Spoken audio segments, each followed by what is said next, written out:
RTC bus మహిళల గురించి వీళ్ళు మాట్లాడుతున్నది, వాళ్ళకి నష్టం జరిగింది, ఆటో డ్రైవర్లు అని. ఒక ఆయన ఆటో రాముడు కృష్ణానగర్లో మొత్తం సినిమాకి సంబంధించిన వాళ్ళే ఉంటారు. సురభి నాటకాలు వేసేవాళ్ళు, సినిమాలో చిత్రసీమలో ఎక్స్ట్రా క్యారెక్టర్స్ అంటారు, ఏమంటారు వాళ్ళను? ఎక్స్ట్రా అంటే ఎక్స్ట్రా ఆర్టిస్టులు అంటే ఏమంటారు? జూనియర్ ఆర్టిస్టులు కృష్ణానగర్లు ఉంటారు. టీఆర్ఎస్లో ఒక జూనియర్ ఆర్టిస్టు ఆడేదో సమావేశానికి పోయిందంట, ఆడ ఆటో కనిపించిందంట, ఆటో ఎక్కి ఆటో రాముడు ఆఫీస్కి పోయిందంట.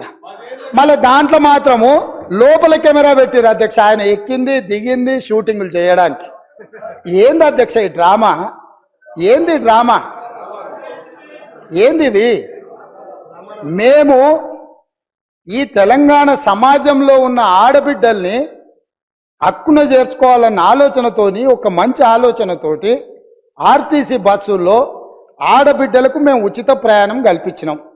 2014 నుంచి 2019 వరకు మంత్రివర్గంలో ఒక్క ఆడబిడ్డ కూడా మీరు మంత్రి పదవి ఇవ్వకపోయినా, అక్కడ ఉన్నవాళ్ళు ఏ రోజు కూడా ఒక్క ఆడబిడ్డ కూడా మంత్రి పదవి ఎందుకు ఇవ్వలేదు సార్ అని అడిగిన వాళ్ళు కాదు పాపం.